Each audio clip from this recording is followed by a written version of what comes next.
प्रक्रिया उपसर्ग है। तो आज उसी उपसर्ग के बारे में हम लोग जानेंगे कि उपसर्ग होता क्या है।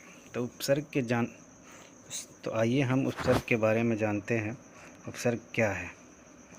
उपसर्ग वर्णों या अक्षरों के सार्थक समूह को शब्द कहते हैं। सब लोग जानते हैं कि शब्द क्या है और शब्द किसे कहते हैं। तो वर्णों या अक्षरों के सार्थक समूह को शब्द कहते हैं। और शब्द निर्माण की प्रक्रिया भाषा की सतत चलने वाली प्रक्रिया से गहरे स्तर से जुड़ी हुई है। जो शब्द निर्माण की प्रक्रिया है वो भाषा से हमेशा जुड़ी हुई है। ये उसके साथ उसका गहरा संबंध है। शब्द भाषा की स्वतंत्र अर्थवान इकाई होते हैं। शब्द जो हैं वो भाषा के स्वतंत्र और अर्थवान, माने कोई भी शब्द होता है वो स्वतंत्र होता है और उस शब्द का कोई ना कोई अर्थ होता है।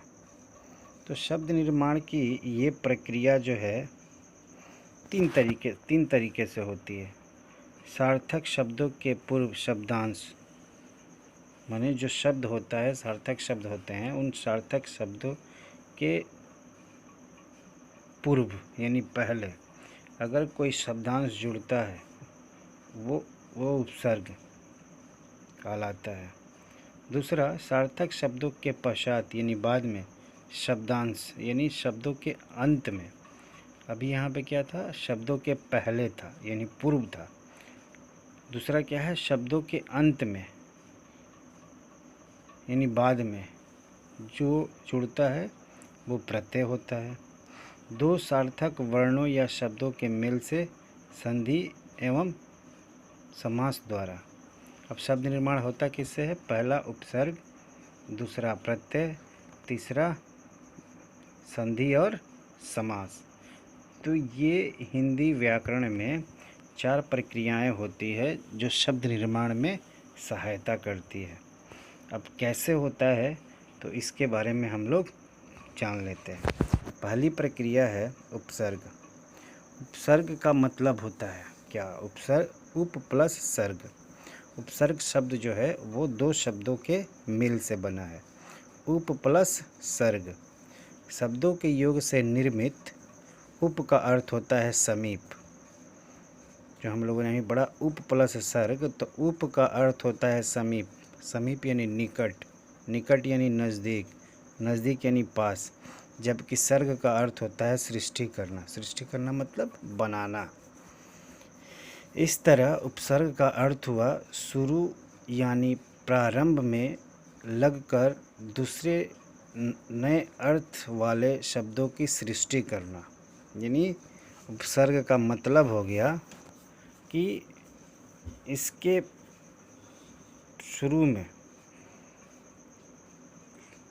प्रारंभ में शब्द लगकर नए शब्दों की सृष्टि करता है यानी रचना करता है। इस प्रकार उपसर्ग भी सार्थक शब्दों के प्रारंभ में जोड़े जाने वाले वो अभिकारी शब्दांश है जो शब्द के प्रारंभ से लेकर उसके अर्थ या भाव में परिवर्तन कर देते हैं। जैसे परा प्लस जय। उपसर्ग क्या है? परा। जय क्या है? मूल शब्द है। तो ये दोनों मिलकर क्या हो गए? पराजय। सु प्लस गम, दोनों मिलकर क्या हो गए? सुगम। उसी तरह तो ये शब्द निर्माण की पहली प्रक्रिया हो गई। दूसरी प्रक्रिया है प्रत्यय, यानी मूल शब्दों के पश्चात। मूल शब्दों के पश्चात बोले तो मूल शब्दों के बाद शब्दांश जोड़कर। जैसे बल प्लस वान, यानी बल जो है ये इसका मूल शब्द है और इसके अंत वान मैंने जोड़ दिया तो क्या हो गया? बलवान। उसी तरह है कला। कला में हमने क्या जोड़ दिया? कार, कलाकार हो गया। तो ये शब्द निर्माण के 2 माध्यम हो गए, उपसर्ग और प्रत्यय।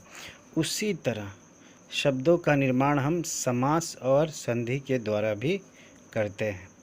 दो वर्णों के मिल से होने वाले विकार यानी बदलाव को संधि कहते हैं। अब यहाँ पे भी हम क्या करेंगे, देखेंगे कि दो शब्दों के जोड़ने से एक नया शब्द बन जाता है। जैसे हमने प्रत्यय लगाकर नए शब्द बनाए थे, उपसर्ग लगाकर नए शब्द बनाए थे, उसी तरह जब हम लोग संधि के द्वारा शब्दों का निर्माण करते हैं तो भी दो शब्दों के मेल से यानी दो वर्णों के मेल से जो परिवर्तन होता है उसमें एक नया शब्द बन जाता है।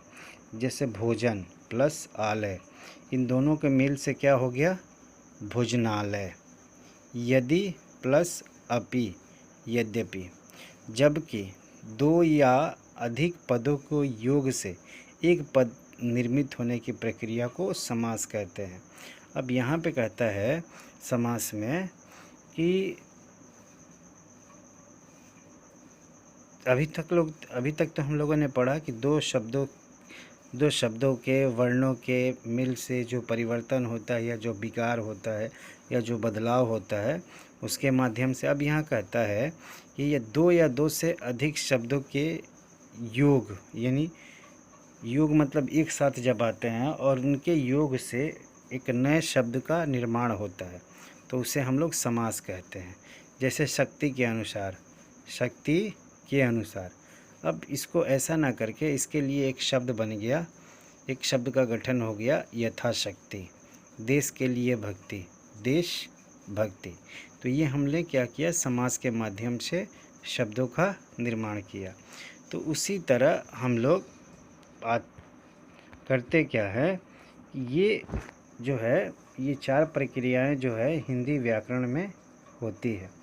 तो उसी एक प्रक्रिया में से हम लोगों ने उपसर्ग के बारे में पढ़ा कि उपसर्ग होता क्या है, उपसर्ग जो है वो होता क्या है। तो उपसर्ग के बारे में उसकी परिभाषा को भी पढ़ा। अब बात आती है कि उपसर्ग, हिंदी में उपसर्ग होते कितने हैं। तो हिंदी में उपसर्ग जो है वो